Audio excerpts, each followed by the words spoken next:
Fala, povo de Deus, a paz do Senhor Jesus Cristo. Muito bem-vindo aqui ao meu canal, Pastor Wesley José. Hoje é um cenário diferente. Estou aqui na linda congregação, onde tenho a honra de dirigir aqui em Campinas, e quero falar com você a respeito da pré-aula, da lição dos jovens.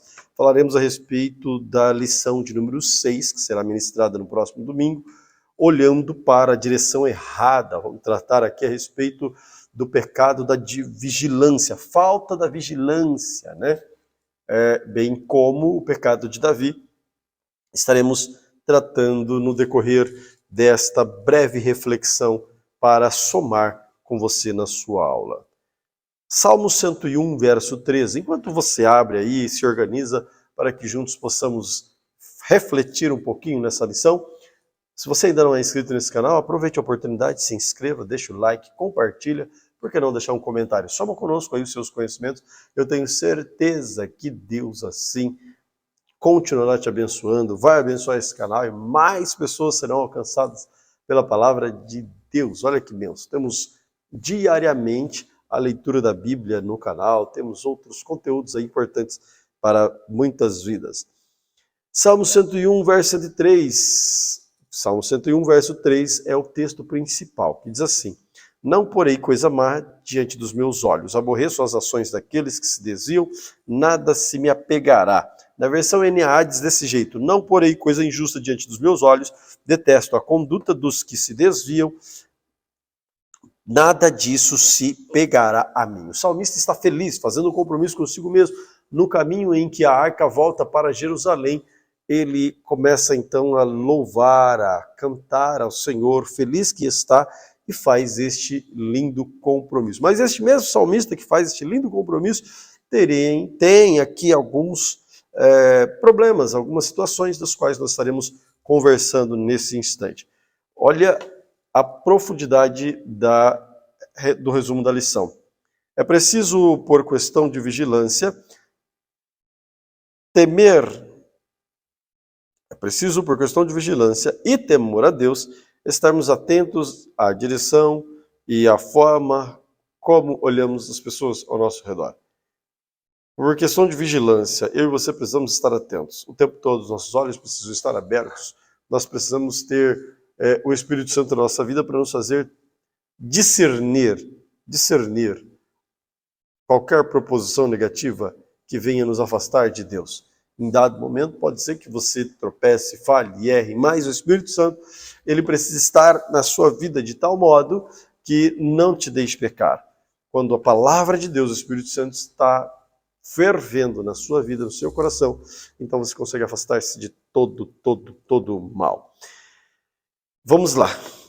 Paulo, ele escrevendo aos Efésios, a partir do versículo 14, 15 em diante, capítulo 1, versículo 14, 15, 16, 17, ele faz uma oração. E nessa oração ele pede para Deus sabedoria, discernimento, conhecimento, e ele pede que haja luz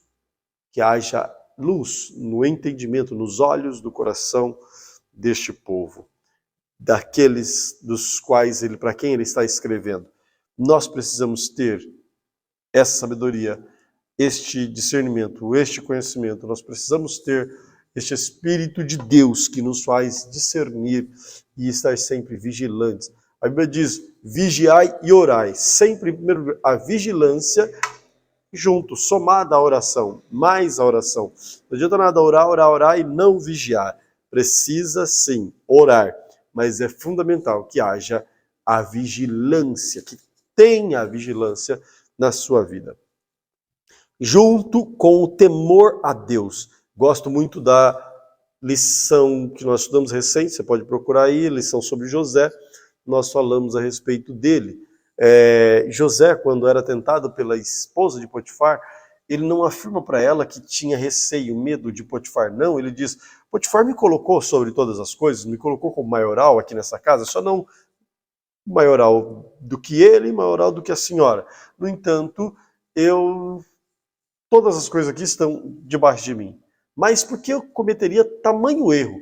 E é engraçado, pelo contexto, pareceria que ele diria: cometeria tamanho erro contra Potifar, contra a pessoa que confiou o trabalho em mim. Não, ele diz assim: cometeria eu tamanho pecado contra o meu Deus?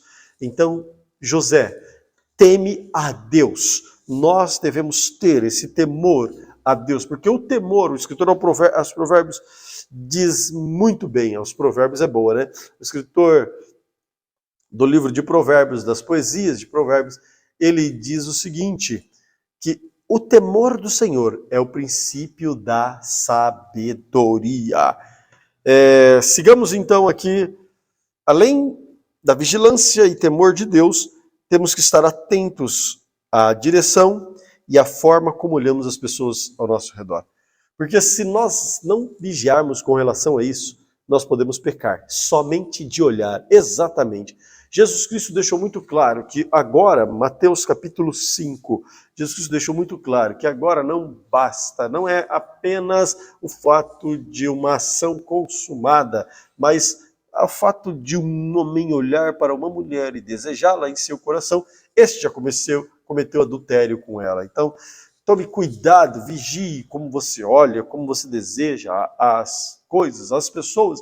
Vamos desfocar um pouco a questão do adultério, pensando agora no dinheiro. Às vezes olhamos muito para aquilo e o nosso coração se torna avarento, já pecamos ali com relação ao amor a dinheiro, a coisas, objetos. No caso hoje, sim, vamos tratar pecado de Davi. Seguimos então para a nossa introdução, dando sequência, né? A forma como olhamos as coisas que nos cercam, como também a ocasião em que estamos pode ser o meio pelo qual seremos tentados. É justamente o que nós estamos aqui a dizer. Depende de como eu olho, depende de como eu estou enxergando, observando aquilo que está ao meu redor, aquilo que está acontecendo próximo de mim. Se eu olho com intenção, automaticamente já sou repreendido pelo Senhor. Ou, se o Espírito Santo de Deus habita em mim, automaticamente ele me repreende. Se eu não der vazão, se eu resistir o Espírito Santo de Deus, então essa tentação que está sendo proposta diante de mim será aceita pelo meu eu, pelo meu ego, pela minha pessoa, porque eu não permiti que o Espírito Santo de Deus me freasse, me corrigisse no momento propício. E nós temos que ficar muito atentos, sensíveis, essa é a palavra.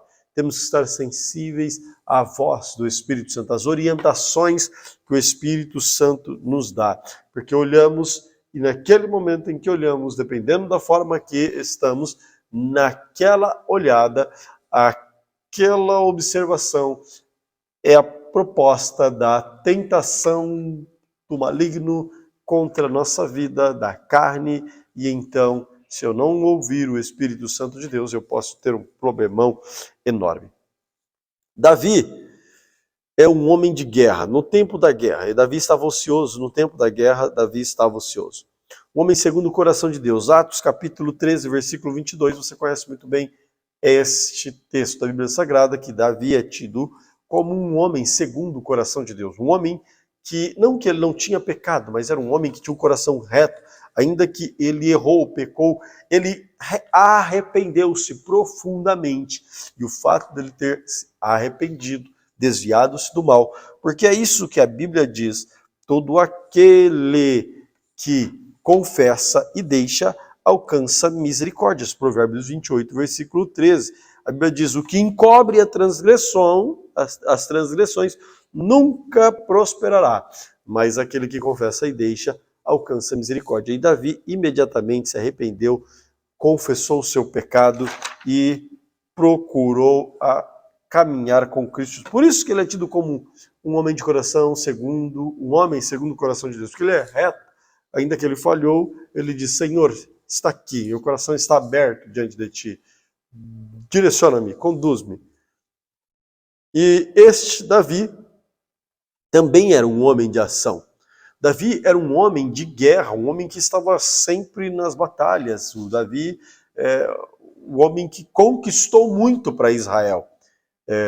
Tanto é que o sucessor de Davi, Salomão, praticamente não enfrenta batalhas, não enfrenta guerras. Agora ele gerenciará todo o sucesso bélico que o pai dele teve, né, neste pós a morte de Davi. No entanto, Davi A Bíblia diz que nos tempos das guerras, ele teve uma situação com os amonitas.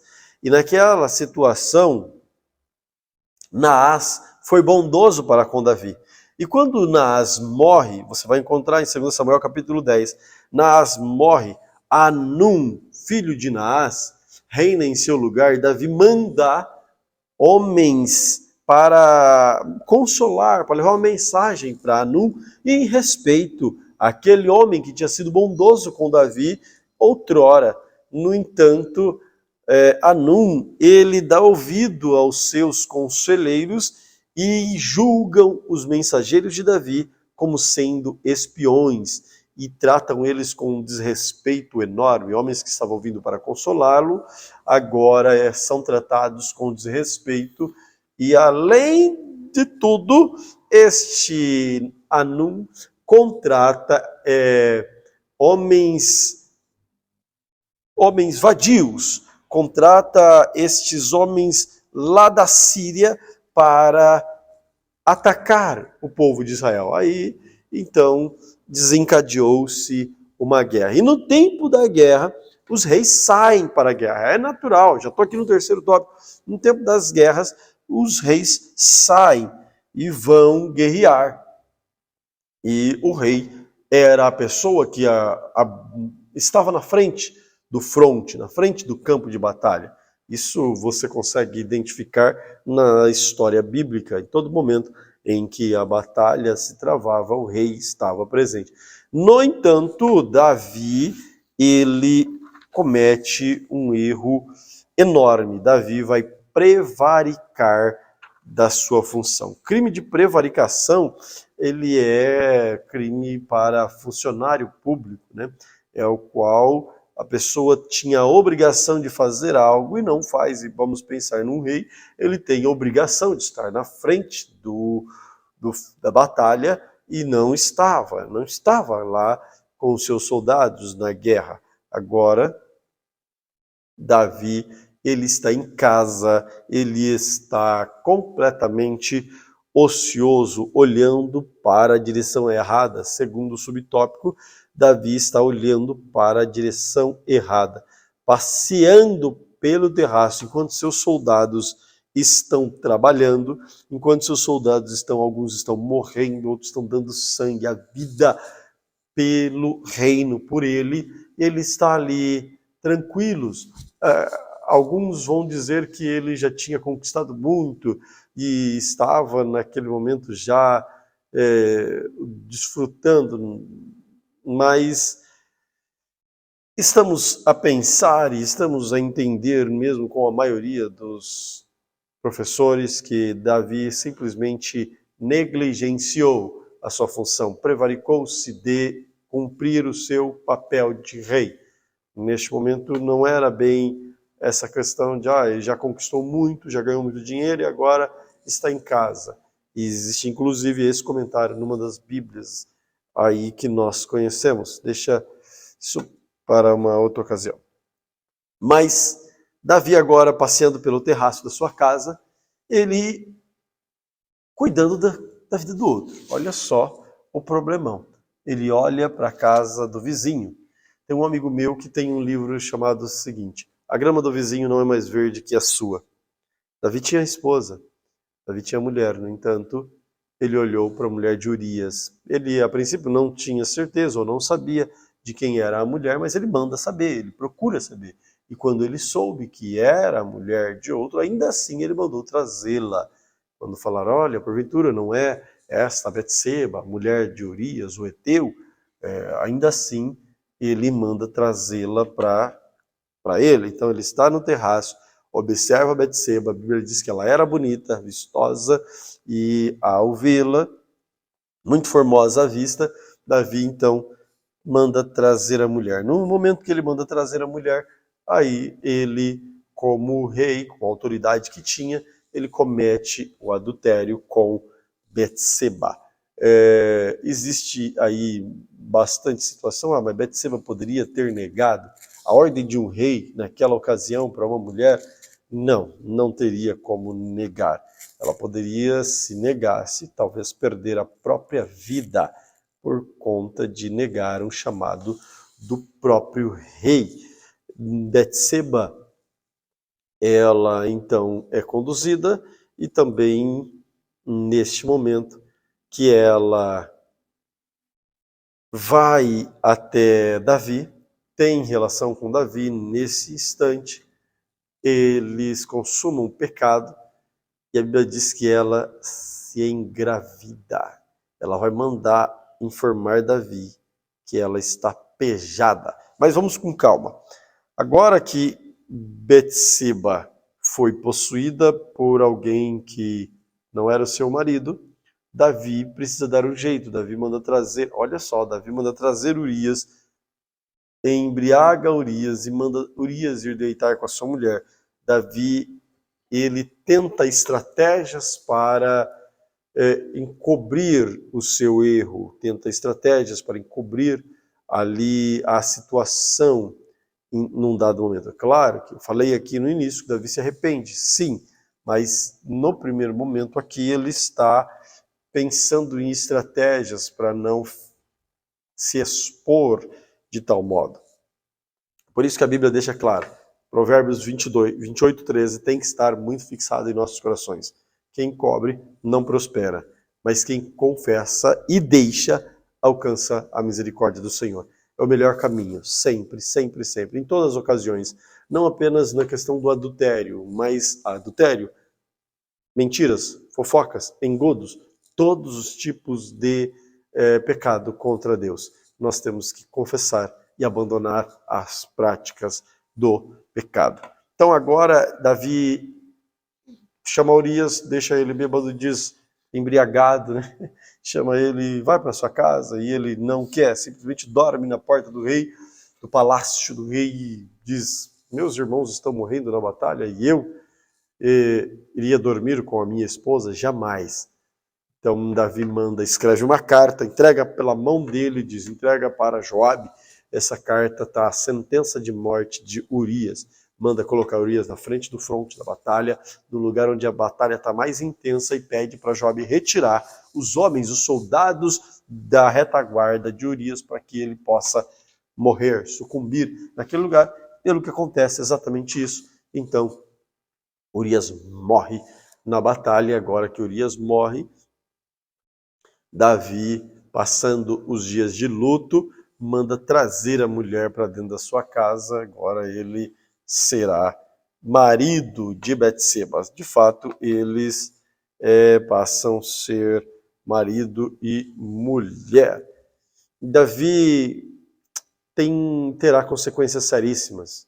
Mas, rapidamente, para pontuar aqui detalhes que é fundamental para a lição de hoje, no que diz respeito à vigilância. A vigilância é algo muito sério. A vigilância é algo que, se não observado, pode destruir uma fortaleza. Quando um cristão não vigia, escute bem isso, ele cai. As muralhas dele podem ruir-se por conta da sua falta de vigilância. O inimigo não está brincando. O inimigo não está brincando.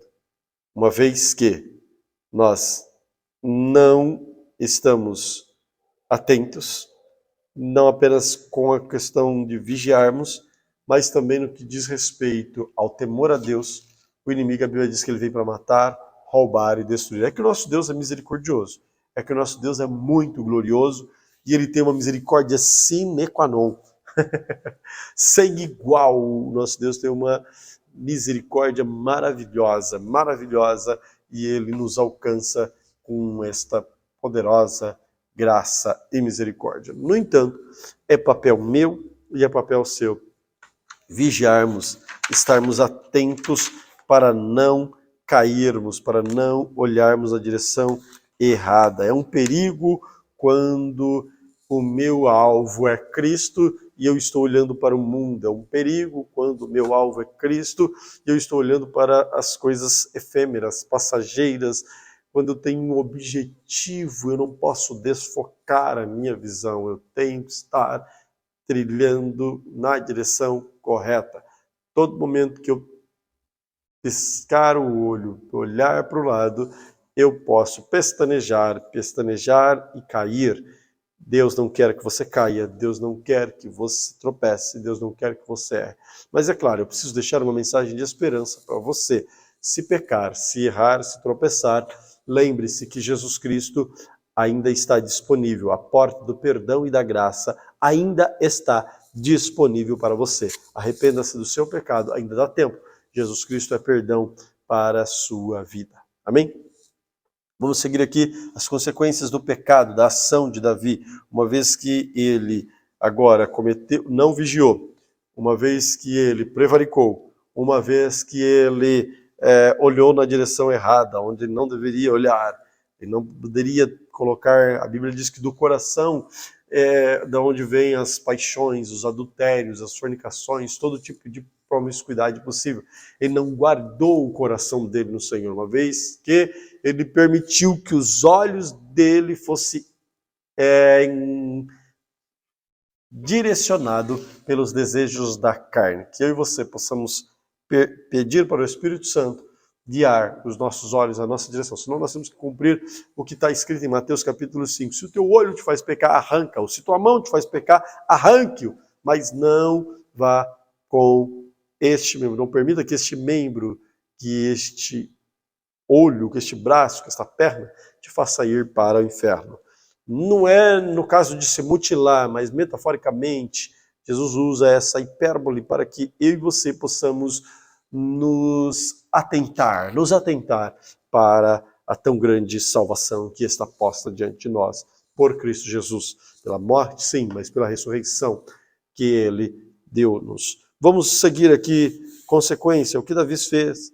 Pareceu mal, claro, pareceu mal aos olhos do Senhor, quando ele fez toda a trama, preparou toda a situação, e agora a Bíblia Sagrada diz que ele, além de tudo, prepara a morte do homem. Davi mata Urias, Davi matou um dos soldados mais íntegros que ele tinha. Imagina, o homem dormiu, passou a noite no portão, falou, meus amigos estão morrendo na guerra, eu vou passar a noite com a minha mulher? Jamais. Isso chama-se integridade.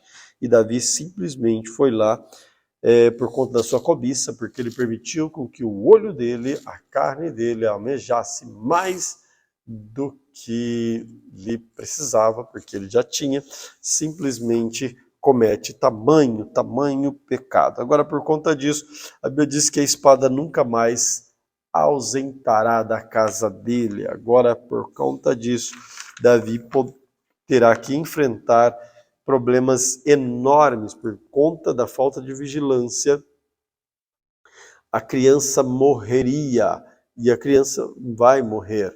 Se você abrir a sua Bíblia, 2 Samuel capítulo 13, você enxergará que a criança então virá a falecer. O bebê chegou a nascer, mas logo após morre. Davi até ora, Davi faz jejum, mas a criança infelizmente morre por conta da consequência do pecado de Davi.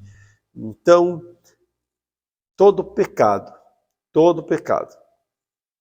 para Deus é pecado, para Deus tem perdão, mas todo pecado tem consequência. Paulo, escrevendo aos Gálatas, ele diz, com Deus não se brinca, Deus não se deixa escarnecer.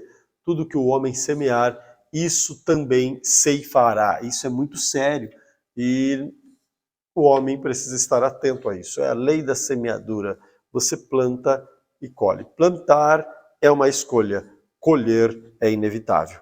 Então, que eu e você possamos ficar atentos com o que estamos plantando e sempre pedindo a Deus graça e misericórdia quando tropeçamos. E por último, o contínuo cuidado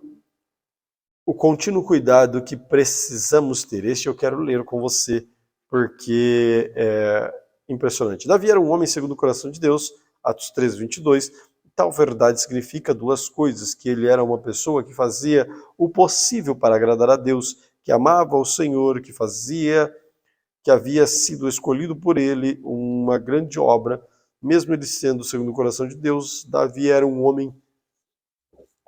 Isso significa que ele estava sujeito a situações que poderiam deixá-lo vulnerável. E foi justamente isso que o fez cair.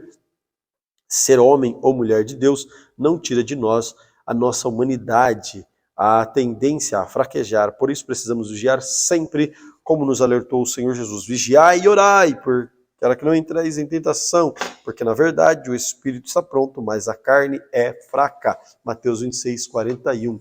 Veja só em que pese o nosso amigo Davi, o qual nós estamos falando aqui hoje. Seja essa pessoa reta, essa pessoa que procura fazer tudo corretamente, essa pessoa que procura ser justo, procura os melhores caminhos, ainda assim ele é homem, sujeito às mesmas paixões que eu e você. Isso não tirou a humanidade de Davi. E é bem o que o professor colocou. Mesmo Davi sendo tudo isso, ele falhou, ele tropeçou, ele caiu, mas ele arrependeu-se. Quando o profeta o procurou, expôs as mazelas dele, ele se arrependeu, ele colocou-se diante do Senhor Deus e deixou, não mais praticou. Depois você não encontrará mais Davi cometendo adultério, você não encontrará mais Davi praticando o mesmo ato, o mesmo erro. Agora Davi procura andar retamente, de maneira correta diante do Senhor Jesus Cristo. Então, você e eu precisamos fazer a mesma coisa, porque somos homens, você professor, você aluno, você que assiste e participa aqui deste canal, todos nós temos falhas, todos nós erramos, todos nós estamos suscetíveis à queda. Por isso que eu e você precisamos vigiar o tempo todo. E as palavras de Jesus aos seus discípulos, quando eles estavam orando lá no Getsemane, Jesus falou para eles: vigiem e orem. Vigiem primeiro, vigiem e orem, vigiem e orem. Paulo falando lá também aos Tessalonicenses, ele manda orar sem cessar. Nós temos que orar o tempo todo, mas temos que vigiar também o tempo todo. Porque sem vigilância a gente cai. A Bíblia diz assim: aquele que está de pé, olhe, veja, abre os olhos para não cair. Porque a Bíblia diz que o diabo ele está rodando ao nosso derredor, rodeando em nosso derredor, à procura, buscando a quem possa tragar. Que eu e você possamos estar firmes em Deus, nós possamos estar atentos às tentações. Não permita que a falta de vigilância te faça olhar para o lugar errado. Se porventura você olhou para algum lado errado, lembre-se de uma coisa: Jesus Cristo é contigo, Jesus Cristo quer transformar você também, tem oportunidade para a sua casa, para você, sempre, sempre. Enquanto eu estiver aqui nesta vida, Jesus Cristo não tocar as trombetas ou não me arrebatar, eu vou pregar para você dizendo: ainda tem uma oportunidade. Se você se arrepender, confessar e deixar, automaticamente Cristo Jesus é perdão, é graça e é misericórdia para você. Amém? Que Deus te abençoe grandemente. Vamos ler aqui a conclusão. A tentação de Davi nos mostra que ninguém está imune aos desejos do coração e que um momento de falta de vigilância é suficiente para manchar toda a história da vida. Também aprendemos que certos pecados têm consequências duradouras, mortais, que podem ser evitados se ao invés de estarmos ociosos, estivermos fazendo o que fomos chamados para realizar. Precisamos fixar o nosso olho naquilo que Deus espera que façamos. Fato, fato, fato. Não preciso nem explicar, autoexplicativo aqui, esta conclusão. Eu e você temos que estar atento para o que Deus nos chamou para fazer. Não deixe que o inimigo te derrube. Porque algumas consequências podem ser duradouras, como as de Davi. Que Deus tenha misericórdia de nós sempre, que Deus tenha misericórdia de todos. E que o Espírito Santo de Deus possa nos guiar, nos direcionar até entrarmos no céu. Deus te abençoe.